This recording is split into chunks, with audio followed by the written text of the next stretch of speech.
4:40 breaking में आज की पहली ब्रेकिंग न्यूज। देवघर के त्रिकूट पहाड़ी पर चल रहा रेस्क्यू ऑपरेशन खत्म हो गया है। करीब 46 घंटे तक चले इस ऑपरेशन में 44 लोगों को बचाया गया। आईटीबीपी, एनडीआरएफ और सेना के जवान दिन रात लोगों को बचाने में जुटे थे। वायुसेना के 2 MI-17 हेलीकॉप्टर से लोगों को निकाला गया। अगली बड़ी खबर इसी से जुड़ी। देवघर हादसे में मृतकों की संख्या बढ़ गई है। 4 लोगों की मौत हुई है, 2 महिलाओं, एक बच्चे और एक युवक की मौत की खबर है। रेस्क्यू ऑपरेशन के दौरान वायुसेना के हेलीकॉप्टर को पकड़ने की कोशिश के दौरान एक युवक गिर पड़ा। हादसे में युवक की मौत हुई तो रेस्क्यू ऑपरेशन के दौरान एक महिला भी नीचे गिर पड़ी। अगली बिग ब्रेकिंग, रोपवे हादसे के बाद हरकत में आई झारखंड सरकार। सरकार के पर्यटन मंत्री ने कहा रोपवे चलाने वाली एजेंसी को ब्लैक लिस्टेड किया जाएगा। मुख्यमंत्री हेमंत सोरेन रोपवे हादसे की उच्च स्तरीय जांच की उन्होंने घोषणा की है। सरकार ने कहा जो भी आरोपी होगा उसके खिलाफ सख्त एक्शन लिया जाएगा। चौथी बड़ी खबर, झारखंड हाईकोर्ट के चीफ जस्टिस ने रोपवे हादसे का संज्ञान लिया। झारखंड हाईकोर्ट ने राज्य सरकार से मांगी जांच रिपोर्ट। अदालत ने राज्य सरकार से पूरे मामले की जांच रिपोर्ट 25 अप्रैल को मांगी है। कोर्ट ने कहा साल 2009 में इस तरह की गड़बड़ी हुई थी, लेकिन उससे कोई सबक नहीं लिया गया, दोबारा घटना घटित हो गई। पांचवी बड़ी खबर, हादसे को लेकर झारखंड के पूर्व सीएम और बीजेपी नेता रघुवर दास ने सोरेन सरकार पर कई आरोप लगाए। कहा सरकार ने लोगों को बचाने के लिए कोई जल्दबाजी नहीं की। रघुवर दास बोले सरकार ने लोगों के जान की परवाह नहीं की और सेना को तत्काल नहीं बुलाया। रात भर यात्री हवा में लटके रहे। अगली बड़ी खबर अब आपको बंगाल से बताते हैं। उपचुनाव के दौरान हिंसा की खबर सामने आई। यहां पर आसनसोल के बाराबनी में बीजेपी उम्मीदवार अग्निमित्रा पॉल की गाड़ियों पर टीएमसी समर्थकों ने हमला कर दिया। इन गाड़ियों में तोड़फोड़ की गई, पत्थरबाजी भी हुई। इस हमले में सुरक्षा कर्मियों को चोटें आई बताया जा रहा है। हमले के दौरान पुलिस मूक दर्शक बनी रही। हिंसा पर चुनाव आयोग ने जवाब भी मांगा है। सातवीं बड़ी खबर, यूपी से एमएलसी चुनाव के नतीजे आज सामने आए। नतीजों में कुल 36 सीटों में 33 पर बीजेपी ने प्रचंड जीत दर्ज की। इधर सपा खाता तक नहीं खोल पाई। सूबे की जिन 3 एमएलसी सीटों पर बीजेपी को हार का सामना करना पड़ा, उनमें वाराणसी, प्रतापगढ़, आजमगढ़ सीट शामिल है। वाराणसी से निर्दलीय प्रत्याशी अन्नपूर्णा सिंह, प्रतापगढ़ से राजा भैया के प्रत्याशी अक्षय प्रताप सिंह और आजमगढ़ से विक्रांत सिंह ने चुनाव में जीत हासिल की। 8वीं बिग ब्रेकिंग, एमएलसी चुनाव में बीजेपी की बंपर जीत के बाद सीएम योगी आदित्यनाथ का पहला रिएक्शन सामने आया। सीएम योगी ने ट्वीट कर कहा एमएलसी चुनाव में बीजेपी की प्रचंड जीत ने साफ कर दिया जनता राष्ट्रवाद, विकास और सुशासन के साथ है। आपको बता दें 27 सीटों के लिए पिछले शनिवार को मतदान हुआ था। अब नवी बिग ब्रेकिंग, गुजरात से यहां साबरकांठा के हिम्मतनगर में उपद्रवियों ने फिर पथराव किया। मौके पर मौजूद पुलिस ने हालात पर काबू पाया। हिम्मतनगर में बार बार पथराव से दहशत का माहौल है। बंजाराबाद के लोग पलायन करने पर मजबूर हो चुके हैं। 10वीं बिग ब्रेकिंग, खरगोन हिंसा के आरोपियों पर बुलडोजर से कार्रवाई की गई। 16 मकानों, 29 दुकानों पर बुलडोजर चला। रामनवमी जुलूस के दौरान हुई हिंसा के बाद शिवराज सरकार की बड़ी कार्रवाई। गृह मंत्री नरोत्तम मिश्रा बोले एमपी को जेएनयू और करौली नहीं बनने दिया जाएगा। अगली बड़ी खबर आपको बता दें, महंगाई बेरोजगारी के मुद्दे पर कांग्रेस नेता राहुल गांधी केंद्र सरकार पर जोरदार हमला बोलते नजर आए। राहुल गांधी ने ट्वीट कर कहा आज महंगाई ने देश की जनता का दम निकाल रखा है। सरकार ने महंगाई और बेरोजगारी पर बुलडोजर चलाना चाहिए, लेकिन बीजेपी के बुलडोजर पर तो नफरत और दहशत हावी है। 12वीं बिग ब्रेकिंग, आजादी के अमृत महोत्सव में अमित शाह ने साल भर चलने वाले अमृत समारोह का उद्घाटन किया। समारोह को संबोधित करते हुए शाह ने कहा हम अमृत महोत्सव के रूप में एक संकल्प लें जो भारत को आगे बढ़ाएं। इस दौरान शाह ने कहा यह संकल्प लेने का साल है, ऐसे में स्वतंत्रता सेनानियों के स्मृतियों को पुनर्जीवित करें। 13वीं बड़ी खबर, पीएम मोदी ने गुजरात को बड़ी सौगात दी। पीएम ने वीडियो कॉन्फ्रेंसिंग के जरिए अडलाज में अन्नपूर्णा धाम न्यास में शिक्षण परिसर और छात्रावास का उद्घाटन किया। पीएम मोदी ने उद्घाटन करते हुए कहा शिक्षा, पोषण और आरोग्य के क्षेत्र में समाज के लिए कुछ करना गुजरात का स्वभाव है। पाटीदार समाज कभी भी पीछे नहीं रहता। हॉस्टल और शिक्षा परिसर में 600 छात्रों के ठहरने और रहने के साथ 150 कमरे भी होंगे। 14वीं बिग ब्रेकिंग, अगले साल राजस्थान में होने वाले विधानसभा चुनाव को लेकर बीजेपी कांग्रेस में ट्विटर युद्ध छिड़ गया है। केंद्रीय मंत्री गजेंद्र सिंह शेखावत ने ट्वीट करके सीएम अशोक गहलोत को राजनीति से संन्यास लेने की सलाह दी। शेखावत ने ट्वीट करके कहा गहलोत जी की पार्टी भी यही चाहती है कि वो संन्यास ले। 15वीं बिग ब्रेकिंग, हाल ही में आम आदमी पार्टी में शामिल हुए निर्मल सिंह ने विधायकी पेंशन छोड़ने का ऐलान किया। इसे लेकर उन्होंने हरियाणा विधानसभा स्पीकर ज्ञानचंद गुप्ता को चिट्ठी लिखकर 4 पेंशन में से एक कार्यकाल की पेंशन देने की मांग की। इस दौरान निर्मल सिंह ने हरियाणा में भी इस तरह के कानून बने, ये भी मांग उठाई। दरअसल पंजाब सरकार ने विधायकों को केवल एक बार की विधायकी पेंशन देने का निर्णय किया है, यही मांग उन्होंने उठाई। अब अगली बड़ी खबर, आरजेडी प्रदेश अध्यक्ष जगदानंद सिंह के छोटे बेटे अजित सिंह ने थामा जेडीयू का दामन। जेडीयू अध्यक्ष ललन सिंह ने अजित सिंह को सदस्यता दिलवाई। अजित सिंह अपने समर्थकों के साथ जेडीयू के मिलन समारोह के दौरान पार्टी में शामिल हो गए। इस दौरान अजित सिंह ने तेजस्वी के नेतृत्व पर सवाल खड़े किए। समारोह के दौरान ललन सिंह, जेडीयू के प्रदेश अध्यक्ष उमेश कुशवाहा समेत पार्टी के कई बड़े लीडर्स मौजूद रहे। अगली 17वीं बड़ी खबर अब आपकी स्क्रीन पर, सिद्धू मूसेवाला ने पंजाब विधानसभा चुनाव में मिली हार को लेकर गाना रिलीज किया। इस गाने में मूसेवाला ने पंजाब के लोगों पर ही सवाल खड़े किए। सिद्धू मूसेवाला ने इस गाने के जरिए अपने कांग्रेस पार्टी ज्वाइन करने के फैसले को सही ठहराया। इसके साथ ही सिद्धू मूसेवाला ने पंजाब के लोगों से सवाल किया, वो बताएं गद्दार कौन है। कांग्रेस ने सिद्धू मूसेवाला को मनसा विधानसभा सीट से टिकट दिया था, लेकिन वो भी हार गए।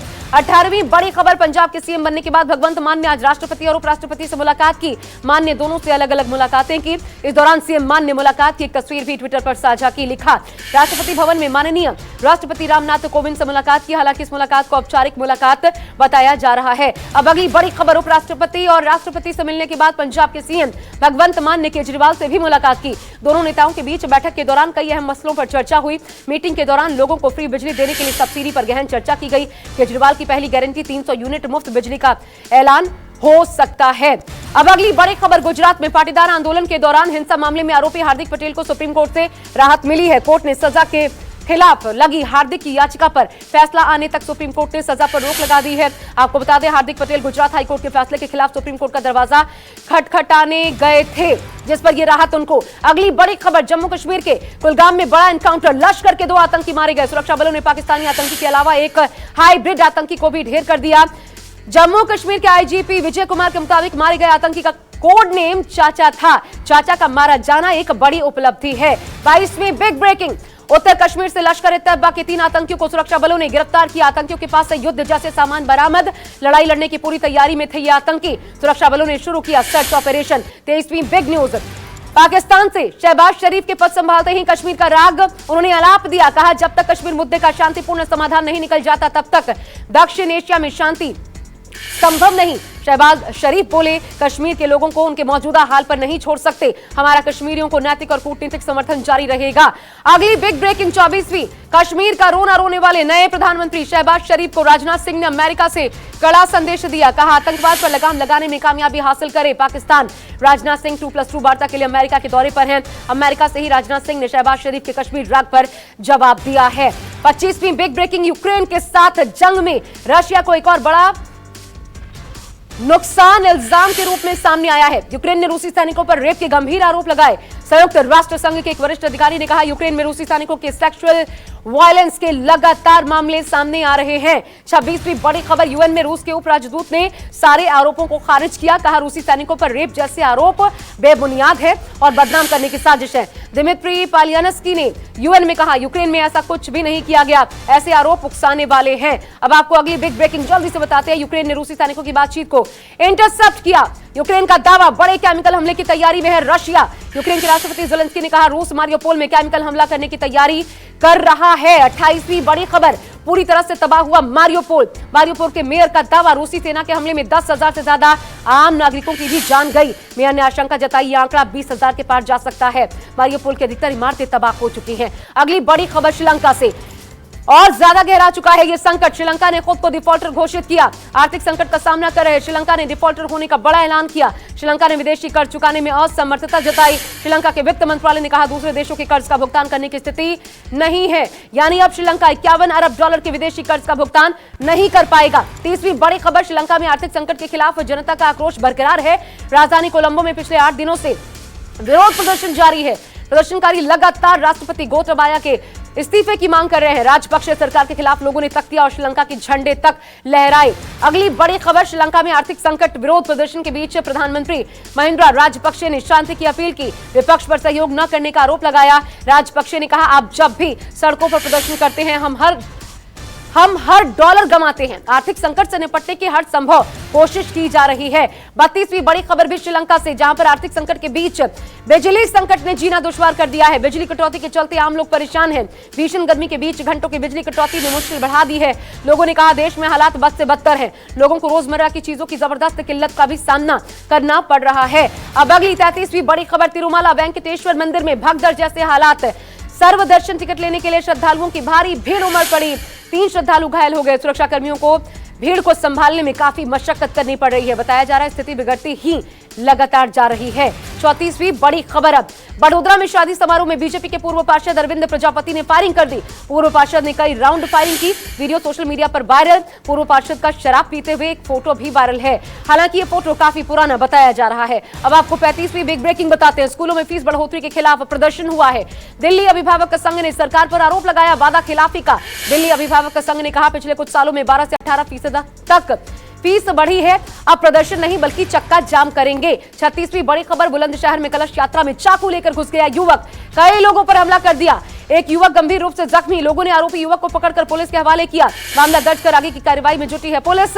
घटना से नाराज लोगों ने आमरगढ़ चौकी पर जाम कर दिया। पुलिस ने लोगों को समझा बुझाकर शांत करवाया। 37वीं बड़ी खबर दिल्ली एनसीआर में कोरोना ने फिर से टेंशन बढ़ा दी है। एनसीआर के 4 स्कूलों में 19 बच्चे कोरोना पॉजिटिव पाए गए हैं। कोरोना की पुष्टि होने के बाद 3 दिनों के लिए स्कूल बंद है। स्कूल में एक बार फिर ऑनलाइन पढ़ाई भी शुरू कर दी गई है। 38वीं बिग ब्रेकिंग अब कोरोना के नए मामलों में गिरावट जारी है। 24 घंटे में 796 नए मरीज मिले। आंकड़ों के मुताबिक 24 घंटे में 19 लोगों की मौत हुई। 946 मरीज हालांकि ठीक हुए। एक्टिव मरीजों की तादाद घटकर 10,889। तेजी से चल रहा है वैक्सीनेशन अभियान। अब तक 185 करोड़ से ज्यादा लोगों को वैक्सीन की डोज लग चुकी है। और अब अंतिम 40वीं बिग ब्रेकिंग, लेकिन उससे पहले एक और बड़ी खबर आपको बता दें। दिल्ली में कोरोना मामलों ने फिर चिंता बढ़ा दी है। 2.7% संक्रमण दर पहुंच चुकी है। 24 घंटे में 137 नए मरीज मिले। सीएम केजरीवाल ने कहा घबराने की जरूरत नहीं, हम हालात पर नजर बनाए हुए हैं। इसे फैलने से रोकने के लिए हर संभव कदम उठाया जाएगा। अब 40वीं 4 बजे की बड़ी ब्रेकिंग आपके सामने। अंतिम big news, petrol diesel CNG के दाम के बाद अब महंगी होगी। उबर की सर्विस देना होगा 12% ज्यादा किराया। पेट्रोल डीजल सीएनजी की कीमतें बढ़ने से हड़ताल पर चल रहे थे ओला उबर के ड्राइवर, लगातार किराया बढ़ाने की कर रहे थे मांग। अब उबर कंपनी ने इस मांग को स्वीकार कर लिया है।